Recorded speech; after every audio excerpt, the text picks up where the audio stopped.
Assalamualaikum warahmatullahi wabarakatuh. Alhamdulillah wa bi ni'matillah wa la haula wa la quwata illa billah. Muhammad ibni Abdillah la nabiyya ba'dah. Asyhadu an la ilaha illallah wa asyhadu anna Muhammadan abduhu wa rasuluh. Usikum bi nafsi wa taqwallah faqad fajal muttaqin amma ba'du. Para pemirsa channel Laskar Mataram Raya yang sangat saya hormati, sangat saya sayangi, para subscriber, para netizen, dan semua saja yang melihat apa yang kami sampaikan di channel Mas Laskar Mataram Raya. Kami ucapkan selamat menunaikan ibadah puasa. Mudah-mudahan ibadah puasa kita ini benar-benar menjadi sesuatu yang spesial, menjadi sesuatu yang sangat melegakan hati kita. Karena apa? Saat keluar dari bulan Ramadan nanti, kita menjadi orang-orang yang benar-benar dimenangkan oleh Allah Subhanahu wa Ta'ala di dalam segala urusan. Dan yang tidak kalah pentingnya lagi, yaitu saat keluar daripada bulan Ramadan nanti, kita menjadi orang-orang yang telah mendapat pengampunan dari Allah Subhanahu wa Ta'ala. Para netizen, para subscriber, dan para pemirsa semua, tak henti-hentinya dan tak ada bosan-bosannya kami mengingatkan dan mengedukasi pada semua saja mengenai masalah para habaib yang mengaku sebagai dhurriyyah Rasul dan perilaku-perilaku mereka, doktrin-doktrin mereka yang ditanamkan dan ditancapkan pada para muhibinnya, sehingga rasanya muhibin itu sulit lepas daripada cengkraman doktrin para habaib. Para netizen, kemarin saya dapat sebuah WA yang sebenarnya mungkin akan mengadakan bantahan atau mengajak diskusi lah begitu. Di dalam WA teman saya itu yang memang dia itu masih muhibin mengatakan, hati-hati dengan sikap kita yang membenci para habaib. Nah ini, karena kalau kita salah bersikap dan ternyata memang benar bahwa habaib itu dhurriyyah Rasul, maka kita akan kewalak, katanya begitu. Dan kita akan su'ul adab, kita menyakiti hati Rasulullah, dan kita tidak akan memperoleh syafaat dari Rasulullah. Dan apabila kita tidak memperoleh syafaat dari Rasulullah, maka jangan harap kita mendapat rahmat dan keridhaan Allah, dan jangan pula harap kita akan bisa masuk kepada surganya. Begitu katanya. Dan itu sudah terlalu sering saya terima di tur-tur kami, tur-tur dakwah kami dari mulai di Jawa Timur, Jember, di Pamekasan, di Bangkalan, dan kebanyakan ya seperti itu. Kita dianggap membenci habaib dan dianggap kita orang yang su'ul adab kepada dhurriyyah Rasul. Sebenarnya kan sudah jelas, kita tidak mempermasalahkan perilaku para habaib, baik yang berperilaku buruk ataupun yang berperilaku baik.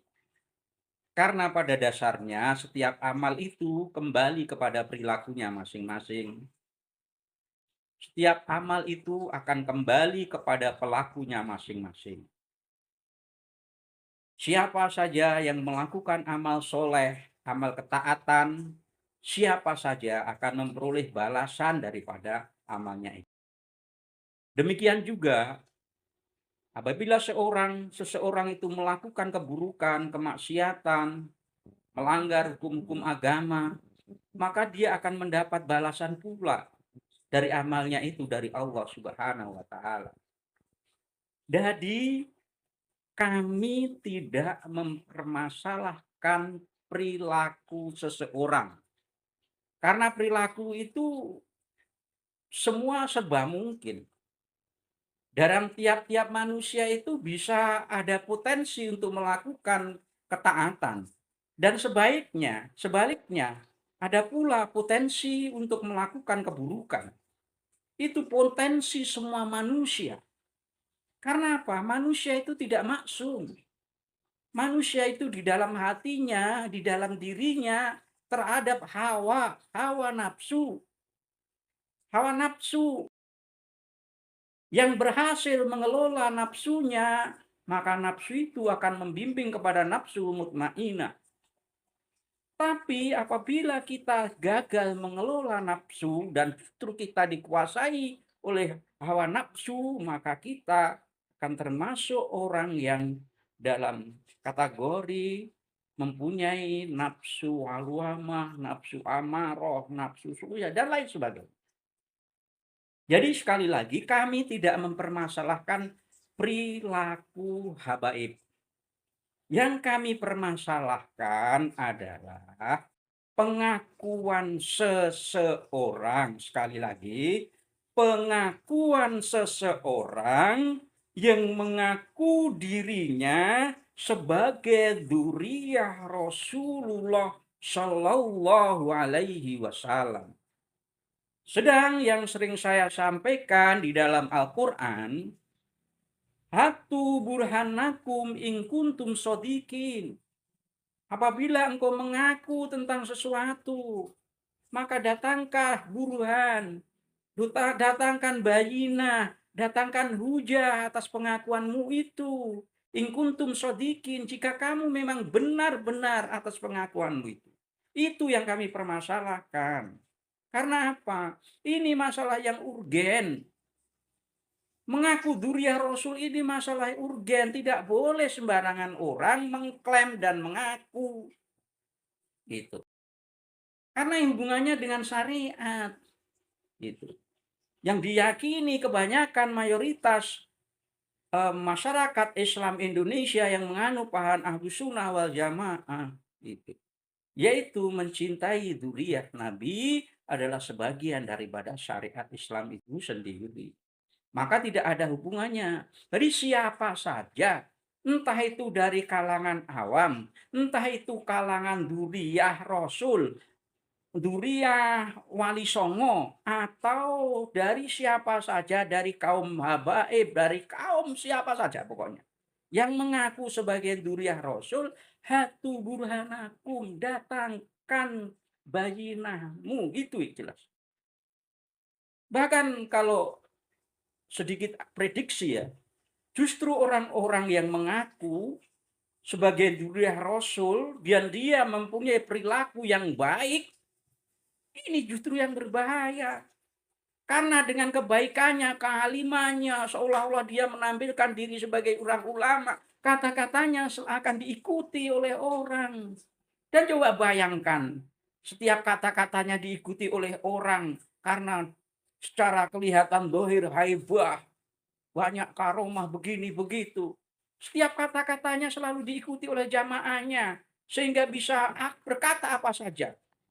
Jamaahnya sami'na wa ata'na, sama sekali otaknya dibekukan, tidak ada niat untuk meneliti apa yang dikatakan oleh orang-orang yang kelihatan baik ini. Semacam memasukkan sejarah NU, memasukkan sejarah Jatman, memasukkan sejarah Republik Indonesia. Semua orang percaya sampai detik ini. Bahkan tokoh-tokoh NU saja ke bawah kok. Jadi justru yang baik-baik ini. Banyak kitab yang menerangkan kita itu jangan maca wali. Orang yang maca wali itu berbahaya. Janganlah orang jahil itu maca alim. Orang jahil pakai jubah, pakai imamah, seolah-olah seperti wali, ini paling berbahaya. Karena orang awam melihatnya bidhoir. Itu. Jadi kami tidak mempermasalahkan kelakuannya, yang kami permasalahkan adalah pengakuannya atas sebagai duriah Rasul. Dan sekali lagi, tadi teman saya katakan, kalau benar, sekali lagi, kalau benar memang habaib itu bukan duriah Rasul, apa salahnya kita berbaik-baik? Kan sesama, betul, nggak ada salahnya. Habib yang alim kita tetap pergauli, guru kita yang habib kita tetap hormati. Yang sosialnya tinggi tetap sebagai sesama muslim berlaku hubungan yang diajarkan di dalam dunia Islam kita, ajaran Islam kita hormati, tetap nggak ada salahnya. Tapi yang fatal, coba logikanya dibalik. Tidak seperti Anda. Kalau tidak betul, sekarang kalau kita betul, ternyata Habib itu bukan duriah, apa pertanggungjawabannya? Sesat semua. Jadi jangan dikatakan kalau Habib itu benar duriah Rasul, kita akan kewalat, kita tidak akan dapat syafaat. Logikanya dibalik lagi dong. Kalau memang Habib itu bukan duriah Rasul, bagaimana pertanggungjawabannya nanti di hadapan Allah? Jadi imbang. Dan kita bersama teman-teman Kiai Madudin mendatangkan hujah-hujah, bukan asal ngomong. Semua pakai hujah, pakai dalil, pakai argumen-argumen, dan sampai detik ini belum ada yang membantah dengan antitesisnya Kiai Madudin. Jadi kami masih berkeyakinan bahwa Habib itu bukan duriah Rasul. Gitu. Dan kalau memang benar bukan duriah Rasul, nanti pertanggungjawabannya berat di dalam akhirat. Yang masih meyakini sebagai Habib sebagai duriah Rasul, dan itu disebarkan kepada seluruh umat. Gitu. Ada lagi alasan WA yang disampaikan ke teman saya. Kita akan lebih selamat kalau kita mengikuti Mbah Mun, mengikuti ulama-ulama, Gus Baha, mengikuti orang alim-alim yang mempunyai kapasitas ilmu yang ini semua baik sama Habib, Mbah Hasyim Asy'ari, semua ulama-ulama dulu. Beda konteks dong. Kita kan punya akal. Kita meski berpikir, kita tidak boleh taklid buta. Terus terang saja, kebanyakan daripada kiai-kiai kita itu mengandalkan husnudon saat itu. Saat itu konteksnya berbeda. Dan mereka, beliau-beliau, para masyayikh, para alim, ulama itu masih berhusnudon tanpa penyelidikan, menyangka bahwa habaib itu duriah. Coba. Ya kalau memang menyangka sebagai duriah, beliau-beliau berlaku seperti itu, ya tidak ada masalah. Tidak ada salahnya karena merasa bahwa Habib itu duriah. Tapi kalau orang yang punya keyakinan dengan dasar dan dalil hasil penyelidikan, yakin bahwa Habib itu bukan duriah, kita mengadakan perilaku-perilaku yang hubungan kepada para Habib itu juga berlaku hubungan sesama muslim, tidak kita dudukan sebagai duriah, kan juga tidak salah juga. Karena setiap pengakuan itu meski ada konfirmasinya. Coba misalnya saya datang kepada rumah Anda, terus saya katakan, Assalamualaikum, saya saudara kamu yang dari jauh, dari Lampung. Saya anak daripada bapakmu, dari istri yang kedua. Oh, coba, kalau setiap orang ngaku tidak dikonfirmasi, payah dong. Semua perlu dikonfirmasi. Apakah betul pengakuan itu? Kan begitu. Jadi sekali lagi, pengakuan, alasan-alasan kita tidak memperoleh syafaat daripada Rasulullah karena kita mengungkap nasab habaib, itu sesuatu yang framing yang memang keliru. Coba kalau kaidah itu diterapkan kepada saudara kita Muhammadiyah, saudara kita MTA, saudara kita LDII, Berarti yang masuk surga cuma Habib karo Muhibine. Yang masuk surga dan mendapat syafaat Rasul itu sama Habib sama Muhibinnya. Itu jumlahnya berapa? Surga mau dimuat itu tok. Itu aja. Habib sama Muhibinnya.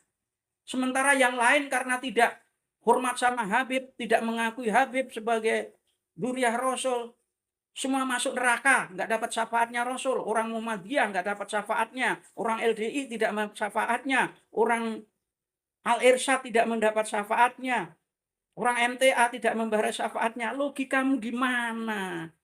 Jangan jadi orang Jumudiyun dong. Para muhibin. Saya kira begitu. Nanti insya Allah masih banyak lagi ini WA yang masuk kepada saya. Maunya ya memperingatkan karena mungkin dia teman saya, memperingatkan saya jangan begitu nanti kamu kualat. Ya enggak apa-apa. Karena semua hanya pada ranah persepsi. Kita mempunyai pemahaman, merevisi pemahaman-pemahaman kita tentang barokah, merevisi pemahaman-pemahaman kita tentang syafaat. Jangan syafaat itu menurut klaim mereka, barokah itu menurut klaim mereka. Tapi kita dudukkan pengertian barokah secara umum, syafaat secara umum, begitu. Begitu saja. Salam. Assalamualaikum warahmatullahi wabarakatuh. Mari salam berpikir waras, cerdas, gunakan afala takilun, afala tadakarun. Jangan menjadi orang yang jumudiyun, yang taklid buta. Wallahu muwaffiq ila hidayah. Akhirus salam. Assalamualaikum warahmatullahi wabarakatuh. Assalamualaikum warahmatullahi wabarakatuh.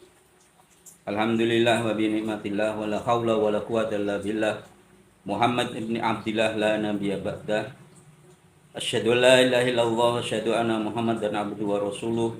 Usikum bi nafsi wa taqwallah faqad fajal muttaqin amma ba'du.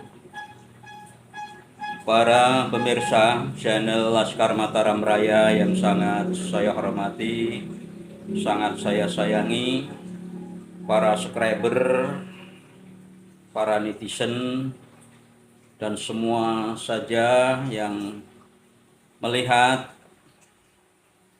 apa yang kami sampaikan di channel Laskar Mataram Raya. Kami ucapkan selamat menunaikan ibadah puasa. Mudah-mudahan ibadah puasa kita ini benar-benar menjadi sesuatu yang spesial, menjadi sesuatu yang sangat melegakan hati kita. Karena apa? Saat keluar dari bulan Ramadan nanti, kita menjadi orang-orang yang benar-benar dimenangkan oleh Allah Subhanahu wa Ta'ala di dalam segala urusan. Dan yang tidak kalah pentingnya lagi, yaitu saat keluar daripada bulan Ramadan nanti, kita menjadi orang-orang yang telah mendapat pengampunan dari Allah Subhanahu wa Ta'ala. Para netizen, para subscriber, dan para pemirsa semua,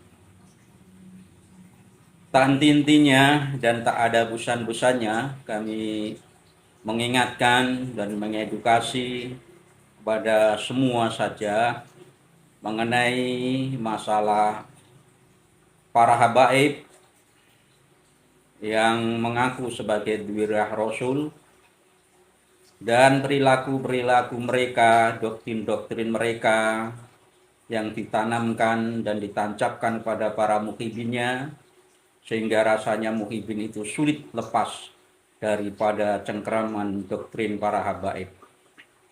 Para netizen, kemarin saya dapat sebuah WA yang sebenarnya mungkin akan mengadakan bantahan atau mengajak diskusi lah begitu. Di dalam WA teman saya itu yang memang dia itu masih muhibin mengatakan, hati-hati dengan sikap kita yang membenci para habaib. Nah ini, Karena kalau kita salah bersikap dan ternyata memang benar bahwa habaib itu dzurriyyah Rasul, maka kita akan kewalak, katanya begitu. Dan kita akan su'ul adab, kita menyakiti hati Rasulullah, dan kita tidak akan memperoleh syafaat dari Rasulullah. Dan apabila kita tidak memperoleh syafaat dari Rasulullah, maka jangan harap kita mendapat rahmat dan keridhaan Allah, dan jangan pula harap kita akan bisa masuk kepada surganya. Begitu katanya. Dan itu sudah terlalu sering saya terima di tur-tur kami, tur-tur dakwah kami, dari mulai di Jawa Timur, Jember, di Pamekasan, di Bangkalan, dan kebanyakan ya seperti itu. Kita dianggap membenci habaib dan dianggap kita orang yang su'ul adab kepada dzurriyyah Rasul. Sebenarnya kan sudah jelas, kita tidak mempermasalahkan perilaku para habaib, baik yang berperilaku buruk ataupun yang berperilaku baik. Karena pada dasarnya setiap amal itu kembali kepada perilakunya masing-masing. Setiap amal itu akan kembali kepada pelakunya masing-masing. Siapa saja yang melakukan amal soleh, amal ketaatan, siapa saja akan memperoleh balasan daripada amalnya itu. Demikian juga apabila seseorang itu melakukan keburukan, kemaksiatan, melanggar hukum-hukum agama, maka dia akan mendapat balasan pula dari amalnya itu dari Allah Subhanahu wa taala. Jadi kami tidak mempermasalahkan perilaku seseorang. Karena perilaku itu semua serba mungkin. Dalam tiap-tiap manusia itu bisa ada potensi untuk melakukan ketaatan. Dan sebaliknya, ada pula potensi untuk melakukan keburukan. Itu potensi semua manusia. Karena apa? Manusia itu tidak maksum. Manusia itu di dalam hatinya, di dalam dirinya terhadap hawa nafsu. Hawa nafsu yang berhasil mengelola nafsunya, maka nafsu itu akan membimbing kepada nafsu mutmainah. Tapi apabila kita gagal mengelola nafsu dan justru kita dikuasai oleh hawa nafsu, maka kita akan termasuk orang yang dalam kategori mempunyai nafsu alwamah, nafsu amarah, nafsu suya, dan lain sebagainya. Jadi sekali lagi kami tidak mempermasalahkan perilaku habaib. Yang kami permasalahkan adalah pengakuan seseorang, sekali lagi, pengakuan seseorang yang mengaku dirinya sebagai dzurriyyah Rasulullah Shallallahu Alaihi Wasallam.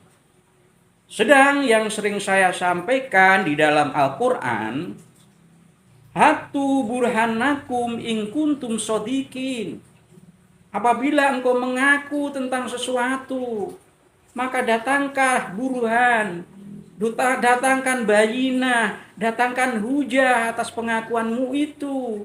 In kuntum shodiqin, jika kamu memang benar-benar atas pengakuanmu itu. Itu yang kami permasalahkan. Karena apa? Ini masalah yang urgen. Mengaku dzurriyyah Rasul ini masalah urgen. Tidak boleh sembarangan orang mengklaim dan mengaku. Gitu. Karena hubungannya dengan syariat. Gitu. Yang diyakini kebanyakan mayoritas masyarakat Islam Indonesia yang menganut paham Ahlus Sunnah wal Jamaah. Gitu. Yaitu mencintai dzurriyyah Nabi adalah sebagian daripada syariat Islam itu sendiri.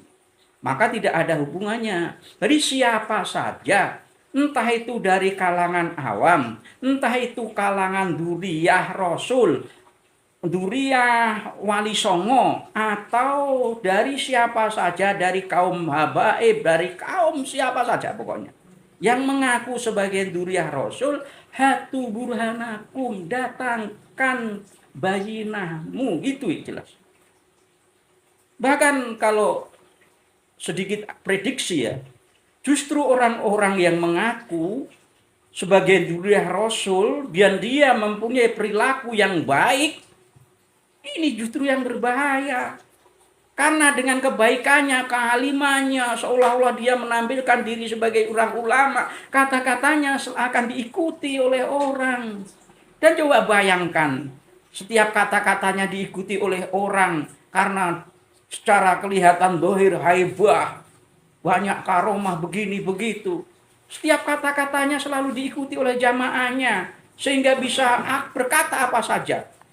Jamaahnya sami'na wa ata'na, sama sekali otaknya dibekukan, tidak ada niat untuk meneliti apa yang dikatakan oleh orang-orang yang kelihatan baik ini. Semacam memasukkan sejarah NU, memasukkan sejarah Jatman, memasukkan sejarah Republik Indonesia. Semua orang percaya sampai detik ini.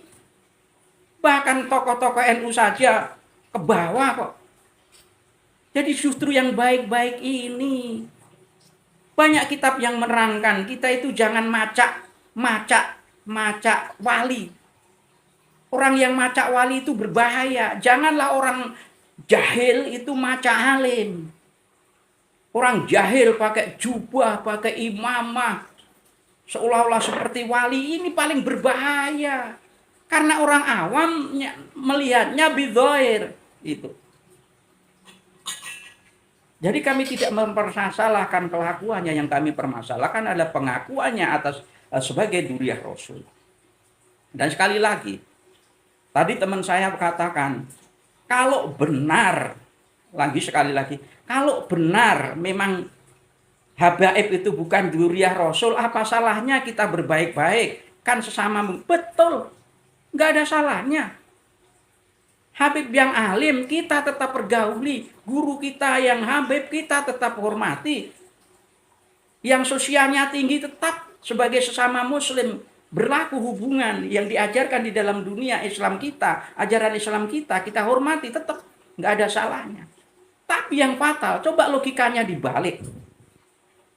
Tidak seperti Anda, kalau tidak betul. Sekarang kalau kita betul, ternyata Habib itu bukan duriyah, apa pertanggungjawabannya? Sesat semua. Jadi jangan hanya dikatakan kalau Habib itu benar duriyah Rasul, kita akan kewalat, kita tidak akan dapat syafaat. Logikanya dibalik lagi dong. Kalau memang Habib itu bukan duriyah Rasul, bagaimana pertanggungjawabannya nanti di hadapan Allah? Jadi imbang. Dan kita bersama teman-teman Kiai Madudin mendatangkan hujah-hujah, bukan asal ngomong. Semua pakai hujah, pakai dalil, pakai argumen-argumen, dan sampai detik ini belum ada yang membantah dengan antitesisnya Kiai Madudin. Jadi kami masih berkeyakinan bahwa Habib itu bukan duriyah Rasul. Itu. Dan kalau memang benar bukan duriyah Rasul, nanti pertanggungjawabannya berat di dalam akhirat. Yang masih meyakini sebagai Habib sebagai duriyah Rasul, dan itu disebarkan pada seluruh umat. Itu. Ada lagi alasan WA yang disampaikan ke teman saya, kita akan lebih selamat kalau kita mengikuti Mbah Mun, mengikuti ulama-ulama Gus Baha, mengikuti orang alim-alim yang mempunyai kapasitas ilmu yang ini semua baik sama Habib, Mbah Hasyim Asy'ari, semua ulama-ulama dulu. Beda konteks dong. Kita kan punya akal. Kita mesti berpikir, kita tidak boleh taklid buta. Terus terang saja, kebanyakan daripada kiai-kiai kita itu mengandalkan husnudon saat itu. Saat itu konteksnya berbeda. Dan mereka, beliau-beliau, para masyayikh, para alim, ulama itu masih berkusnudon tanpa penyelidikan, menyangka bahwa habaib itu duriyah. Coba. Ya kalau memang menyangka sebagai duriyah, beliau-beliau berlaku seperti itu, ya tidak ada masalah. Tidak ada salahnya karena merasa bahwa Habib itu duriyah. Tapi kalau orang yang punya keyakinan dengan dasar dan dalil hasil penyelidikan, yakin bahwa Habib itu bukan duriyah, kita mengadakan perilaku-perilaku yang hubungan kepada para Habib itu juga berlaku hubungan sesama muslim, tidak kita dudukan sebagai duriyah, kan juga tidak salah juga. Karena setiap pengakuan itu meski ada konfirmasinya.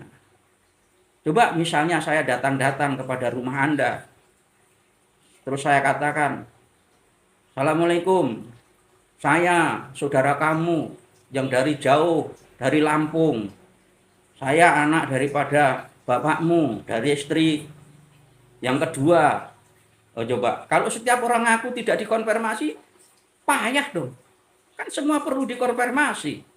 Apakah betul pengakuan itu? Kan begitu. Jadi sekali lagi, pengakuan, alasan-alasan kita tidak memperoleh syafaat daripada Rasulullah karena kita mengungkap nasab habaib, itu sesuatu yang framing yang memang keliru. Coba kalau kaidah itu diterapkan kepada saudara kita Muhammadiyah, saudara kita MTA, saudara kita LDII, berarti yang masuk surga cuma Habib karo muhibine. Yang masuk surga dan mendapat syafaat Rasul itu sama Habib sama muhibinya. Itu jumlahnya berapa? Surga mau dimuat itu tok. Itu aja. Habib sama muhibinya. Sementara yang lain karena tidak hormat sama Habib, tidak mengakui Habib sebagai duriyah Rasul, semua masuk neraka, nggak dapat syafaatnya Rasul. Orang Muhammadiyah nggak dapat syafaatnya, orang LDI tidak mendapat syafaatnya, orang Al-Irsyad tidak mendapat syafaatnya, orang MTA tidak membahas syafaatnya. Logikamu di mana? Jangan jadi orang jumudiun dong, para muhibin. Saya kira begitu. Nanti insya Allah masih banyak lagi ini WA yang masuk kepada saya.